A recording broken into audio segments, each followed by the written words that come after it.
Episode 227 Like an old friend। Aarav धीरे धीरे आगे बढ़ने लगा। जैसे जैसे वो आगे बढ़ता जाता, विधि बहुत केयरफुली पीछे की तरफ हटती जाती थी। आरव की आवाज बहुत धीमी थी। बताओ मुझे, तुम्हें ये सब कैसे पता? विधि का दिमाग एकदम खाली हो गया था। वो घबराहट में बड़बड़ाने लगी और उसके मुंह से निकल गया, वो मोहित ने कहा। उसका बिग बॉस मोहित भाटिया तो इस समय अपने देश के बाहर एक फॉरेन आइलैंड में अपने परिवार के साथ नया साल मनाने में बिजी होगा। विधि को विश्वास था कि आरव इस बात को मोहित के साथ कंफर्म करने की कोशिश नहीं करेगा। मोहित भाटिया? आरव के चेहरे का एक्सप्रेशन एकदम से गहराने लगा। उसने मेरे बारे में इन्वेस्टिगेशन की है? विधि को याद आया कि मोहित ने कुछ समय पहले उससे कैजुअली इस बारे में बात की थी और कहा था कि वो आरव के बारे में इन्वेस्टिगेट कर रहा था। उसने उसे ये वार्निंग दी थी कि आरव बहुत खतरनाक आदमी है और उसे आरव से दूरी बनाए रखनी चाहिए। विधि को ये बात नहीं पता थी कि मोहित को इस इन्वेस्टिगेशन से कितनी बातें पता चली थी, लेकिन चाहे जो भी हो, उसके लिए सबसे पहले इस मुसीबत से बाहर निकलना ज्यादा जरूरी था। आप इस इंडस्ट्री में उसके कॉम्पिटिटर भी हैं और दुश्मन भी। उसका आपके बारे में इन्वेस्टिगेट करना बहुत नॉर्मल सी बात है। विधि ने थोड़ा समझदारी से काम लेते हुए अपने दिमाग को ठंडा रखने की पूरी कोशिश करते हुए कहा, रियली? आरव की आवाज बहुत ही ज्यादा धीमी थी। थोड़ी देर के बाद उसने अचानक विधि से पूछा, क्या उसने ये तुम्हारे लिए नहीं किया था? विधि थोड़ा चौंक गई और उसने अपना सर दूसरी तरफ घुमाते हुए कहा, हमारा तो ब्रेकअप हो गया है ना। स्ट्रीट लाइट की धीमी रोशनी और हल्की सी बर्फ के नीचे उसका पीला और मुरझाया हुआ चेहरा साफ दिख रहा था। उसका पतला सा वुलन कोट हवा से उड़ने लगा था और उसके गले में बर्फ जमने लगी थी। आरव ने रियलाइज किया कि विधि के साथ कुछ तो गलत हुआ है। वो उसे देखकर बहुत चक्का रह गया था। इतनी ठंड में तुमने इतने कम कपड़े क्यों पहन रखे हैं? उसने अपना लंबा सा स्कार्फ निकाल लिया और विधि के पास पहुंचते ही उसे उसके गले में लपेट दिया। जब आरव विधि के करीब पहुंचा, सिर्फ तभी उसे रियलाइज हुआ कि उसकी गर्दन पर नील पड़ी हुई है और उसकी गोरी चिट्टी स्किन पर कुछ गहरे लव बाइट्स भी दिखाई दे रहे थे। ये सब तुम्हारे साथ किसने किया? उसकी आवाज अचानक भारी हो गई। पता नहीं क्यों, लेकिन विधि के शरीर पर उन जख्मों को देखकर आरव का दिल दुखने लगा और उसके अंदर का गुस्सा उबलने लगा।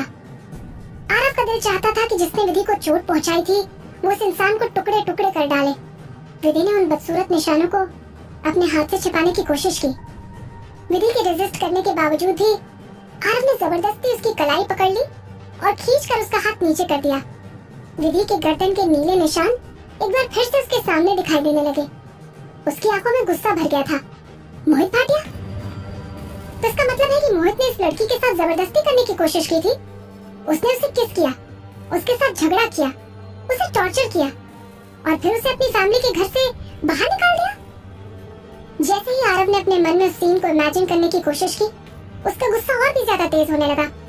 विधि ने कुछ भी नहीं कहा, बस धीरे से अपने होंठ काट लिए। क्या इसका पता लगाना इतना जरूरी था कि उसके साथ ये सब किसने किया था? और वैसे भी भाटिया फैमिली के साथ अब तो उसका कोई लेना देना भी नहीं है। जैसे ही आरव ने विधि की कलाई पकड़ी, विधि को जाने पहचाने टच और वार्मथ का एहसास हुआ। वो उसे झटक देना चाहती थी, लेकिन उसे समझ में नहीं आ रहा था कि उसके पास ऐसा करने की ताकत क्यों नहीं है। विधि देख रही थी कि आरव ने अपने दूसरे हाथ का इस्तेमाल अपने लंबे से स्कार्फ को उसकी गर्दन के चारों तरफ धीरे धीरे लपेटने के लिए किया। तुम मेरे साथ मेरे घर चलो, मैं तुम्हारी अच्छी तरह से देखभाल करूंगा। आरव ने जब विधि से ऐसा कहा तो उसकी आवाज बहुत नरम थी। विधि ने ना में अपना सर हिला दिया, क्योंकि वो आरव के साथ ज्यादा इन्वॉल्व नहीं होना चाहती थी। आरव ने विधि की कलाई को और भी ज्यादा कसकर पकड़ लिया था। आरव ने विधि के रेजिस्टेंस को नजरअंदाज कर दिया और उसे स्टेज पर खींच लिया। तभी वहां एक काले रंग की बड़ी सी कार, जो बर्फ के टुकड़ों से पूरी तरह से ढक चुकी थी, चुपचाप आकर उस ठंडी और खाली गली में रुक गई। उसने विधि को अपने साथ कार में खींच लिया और ड्राइवर को गाड़ी चलाने का इंस्ट्रक्शन दिया। बेचैनी और डर विधि के ऊपर हावी होने लगे। उसने घबराहट भरी आवाज में कहा, छोड़िए मुझे, आप क्या करने की कोशिश कर रहे हैं? आरव ने विधि की तरफ देखा। अनकॉन्शियसली विधि ने कार का दरवाजा खोलने की कोशिश की। मुझे जाने दीजिए प्लीज। विधि को अपने कैद वाले दिन की यादें एक बार फिर से ताजा हो गई, जिससे वो बुरी तरह से घबरा गई थी।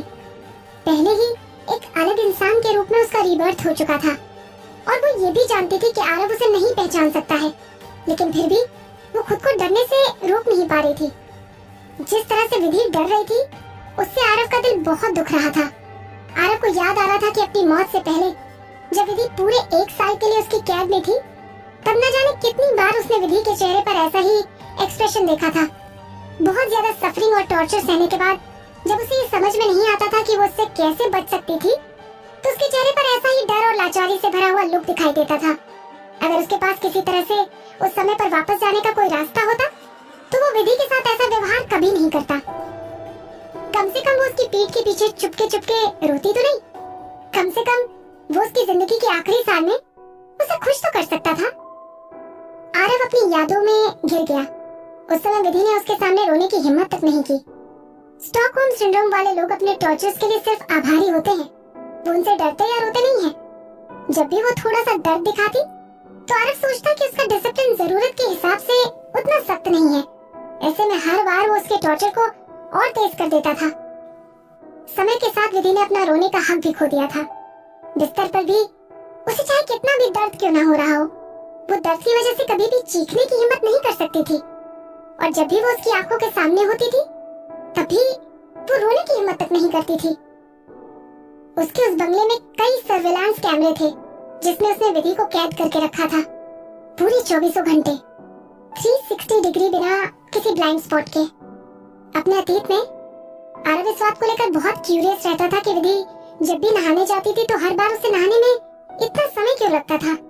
जब वो स्टेज से गिर गई, मर गई, तब आरव को उसके सर्विलांस कैमरों की फुटेज देखने से पता चला कि हर बार जब भी वो नहाने जाती थी तो वो काफी देर तक अपना चेहरा पानी में डुबो कर रखती थी।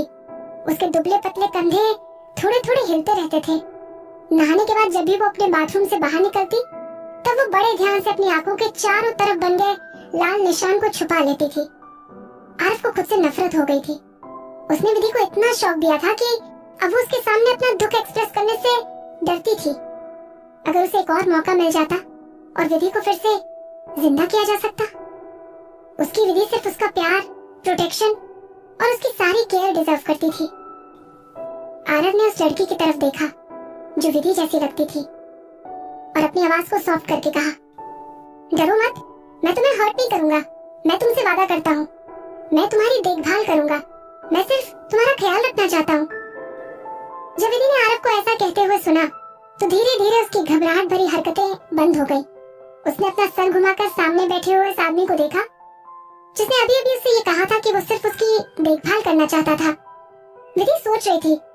उसने कहा वो सिर्फ उसकी देखभाल करना चाहता था। विधि को याद आया कि उसकी पिछली जिंदगी में कई साल पहले अपनी पहली मुलाकात के दौरान विधि ने अपने आप को बहुत अच्छी तरह से देखा था और अपने बगल में बैठे इस लंबे चौड़े आदमी से पूछा भी था, मिस्टर कपूर, आप मुझे अडॉप्ट क्यों करना चाहते हैं? तब उसने क्या जवाब दिया था? तब भी उसने धीमी और नर्म आवाज में आज के जैसा ही जवाब दिया था, मैं सिर्फ तुम्हारी देखभाल करना चाहता हूँ। विधि की आंखों में आंसू बहने लगे। आप झूठ बोल रहे हो। वो अपने आंसुओं को रोकने की कोशिश करते हुए बोल पड़ी, मैं तुमसे झूठ नहीं बोल रहा हूँ। आरव ने बहुत प्यार से कहा, तुमने बहुत कम कपड़े पहने हुए हैं और तुम्हारी गर्दन पर चोट भी लगी है। अगर तुम वहीं बर्फ में खड़ी रहोगी तो जरूर बीमार पड़ जाओगी। तो मेरे साथ मेरे घर चलो, मैं अपने फैमिली डॉक्टर को बुलाकर तुम्हारी चोटों का ट्रीटमेंट कराऊंगा और अपने नौकर से कहकर तुम्हारे लिए खाने के लिए भी कुछ बनवा दूंगा। देखो ना, अब तो नया साल आने में थोड़ा समय ही बाकी है, तो ऐसे में मेरा फेवर एक्सेप्ट करने में क्या हर्ज है। विधि ने आरव को इतने दिनों में कभी भी इतना धीरे से बोलते हुए नहीं सुना था।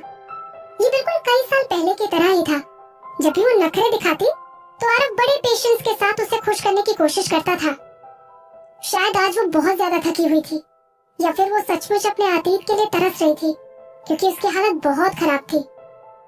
ऑल ऑफ अ सडन उसने अपना सर हिलाकर हाँ कह दिया। आरव खुशी और अफेक्शन से मुस्कुरा उठा। विधि ने कार से नीचे उतरने के लिए सीन क्रिएट करना बंद कर दिया। पलक झपकते ही कार के अंदर शांति छा गई। हालांकि उन दोनों को एक दूसरे के लिए क्लोज नहीं कहा जा सकता था, कम से कम विदुषी शर्मा अपनी जिंदगी में आरव से काफी ज्यादा दूर थी। शांत होने के बाद विधि को समझ में नहीं आया कि उसे और क्या कहना चाहिए।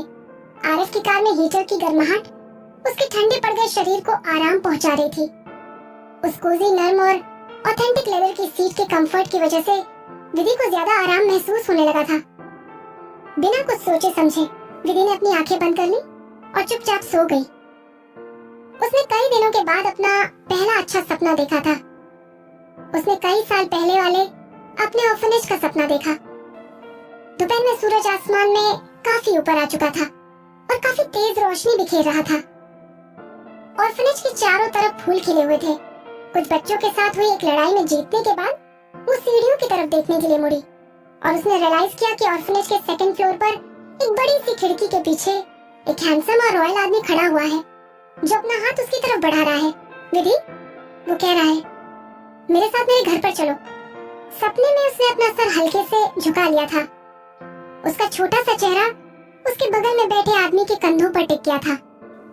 अनजाने में विधि ने इस कोजी और नरम वूलन कोट के अगेंस्ट अपना सर रगड़ा और अपनी पोजीशन को एडजस्ट करते हुए और भी गहरी नींद में सो गई।